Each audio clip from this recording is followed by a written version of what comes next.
अपहरण तथा जान से मारने की धमकी देने के आरोप में जौनपुर जेल में बंद पूर्व सांसद धनंजय सिंह आज करीब 6.5 माह बाद जेल से रिहा हो गए। उनकी रिहाई होते ही बाहर समर्थकों में खुशी की लहर दौड़ पड़ी।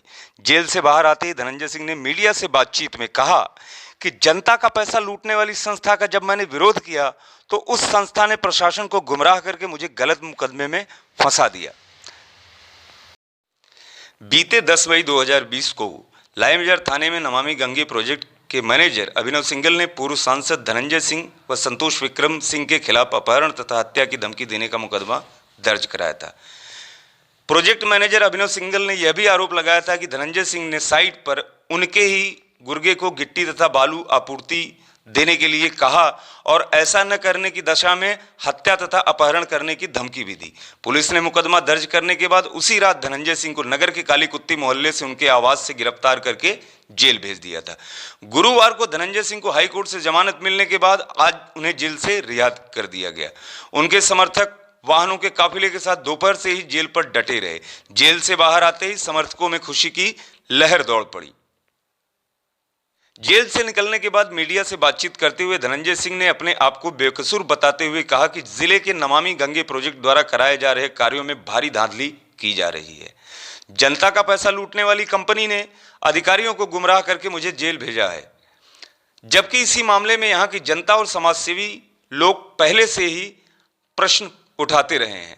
मेरे जेल जाने से पहले वही अधिकारी कोर्ट में हलफनामा देते हैं कि सब कुछ ठीक ठाक चल रहा है, जबकि मेरे जेल जाने के ठीक 3 दिन बाद वही अधिकारी अपने अधिकारी को पत्र लिखते हैं कि काम सही नहीं चल रहा है।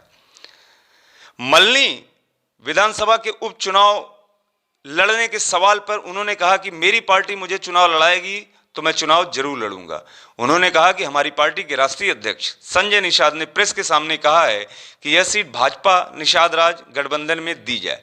धनंजय सिंह ने यह भी कहा कि लोकसभा चुनाव में जौनपुर सीट बीजेपी के खाते में जाने के कारण मैं चुनाव नहीं लड़ पाया था, लेकिन विधानसभा चुनाव में मल्हनी सीट पर Nishad Raj party first runner up रही है, इसलिए यहां मेरे पार्टी की दावेदारी बनती है। आप जिले के सब मीडिया बंधु हैं और खबरें जो जिस इशू को मैंने रेज किया था वो इशू पहले से ही यहाँ पे लोग, यहाँ के पब्लिक, यहाँ के एनजीओ रेज कर रही थी। और आपको देखे होंगे हमारे अरेस्टिंग के बाद से उसी प्रोजेक्ट मैनेजर जिसने मेरे ऊपर एफआईआर कराई थी उसको यहाँ के एक्सीएन ने चिट्ठी लिखी कि तुम्हारी गुणवत्ता जो है गुणवत्ता परक काम नहीं कर रहे हो। 10 तारीख को हमारी गिरफ्तारी हुई, 14 तारीख को एक्सीएन को चिट्ठी लिखनी पड़ गई। आखिर आवश्यकता क्या पड़ी? इसका मतलब कहीं ना कहीं धांधली, कुछ गड़बड़ी तो चल रही थी। हमने वही बात तो कहा था बुला के, लेकिन उसको स्वरूप दूसरा दिया गया, कुछ लोग अपनी चीज़ों को बचाने के लिए। और कंपनियां जो मुनाफा कमा रही होती हैं, जनता का पैसा लूट रही होती हैं, तो कहीं ना कहीं गलत हथकंडे अख्तियार करती हैं और यहाँ के अधिकारियों को उन्होंने गुमराह किया। अधिकारी उसी में बह गए। सर, जाते जाते आपने कहा था कि ये मैलिफाइड इंटेंशन है और ये मैं पहले भी कहा था, अभी भी कह रहा हूँ, मैलिफाइड इंटेंशन है। गलत तरीका हो तो था ही, तरीका ही गलत था। उसके बाद क्या जो मैं कहा उसमें कुछ गलत निकला? अभी आप देखिए, अगर उस जिस विभाग का काम चल रहा हो उसका एक्शन अगर कह रहा हो कि काम ठीक नहीं चल रहा है, क्वालिटी युक्त काम नहीं चल रहा है, इसका मतलब जो मैं कह रहा, जो मैंने इशू रेज किए थे वो सही थे। मैं वही बात उस समय भी कहा था, वही मैं अभी भी कह रहा हूँ। इस बाबत कोर्ट में भी कुछ माह पहले एफिडेविट दी गई थी कि सब चीज़ जो है ठीक है। जी पीआईएल कायम हुई है, उसमें कोर्ट में पीआईएल कायम हुई है। और ठीक हमारी अरेस्टिंग के कुछ दिन पहले वही एक्शन दिखा था कि सारा काम बहुत अच्छा चल रहा है। लेकिन हमारी गिरफ्तारी, जब वो मामला पॉलिटिसाइज हो गया, क्या पॉलिटिकल व्यक्ति इसमें इन्वॉल्व हो गए, तो उसने तुरंत जो है अपने फेस सेविंग करने के उसने लिखा पढ़ी करके उसका यहाँ से ट्रांसफर भी हो गया। मल्हनी उपचुनाव आप बाहर हैं, देखिए हमारी पार्टी ने दावेदारी की है। देखिए पार्टी को अगर सीट मिलती है, पार्टी किसको लड़ाती है, पार्टी के राष्ट्रीय अध्यक्ष संजय निषाद जी तय करेंगे। तो गठबंधन होगा। गठबंधन तो है ही ऑलरेडी। लोकसभा में गठबंधन साथ लड़े, तभी तो मैं लोकसभा चुनाव नहीं लड़ा। गठबंधन में सीट भारतीय जनता पार्टी कोटे में चली गई। मल्हनी उपचुनाव निषाद पार्टी वहाँ रनर अप रही है। निषाद पार्टी के राष्ट्रीय अध्यक्ष ने यहाँ के प्रेस में भी कहा था, और आगे बात करेंगे। जिसको राष्ट्र पार्टी मिलेगी, पार्टी को सीट छूटती है, पार्टी देखे किसको निर्णय करके लड़ाती है। फेसबुक चलाने का एक मामला आया था आपका, क्या है अब आप?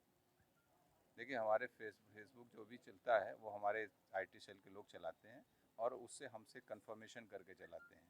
और एक इशू आया था बीच में, ब्रजेश मिश्रा जी आपके आप ही के उसमें हैं, चैनल के हेड हैं भारत समाचार के, उन्होंने एक मुहिम चलाई थी, तो उस मुहिम का हम लोग भी हिस्सा बने।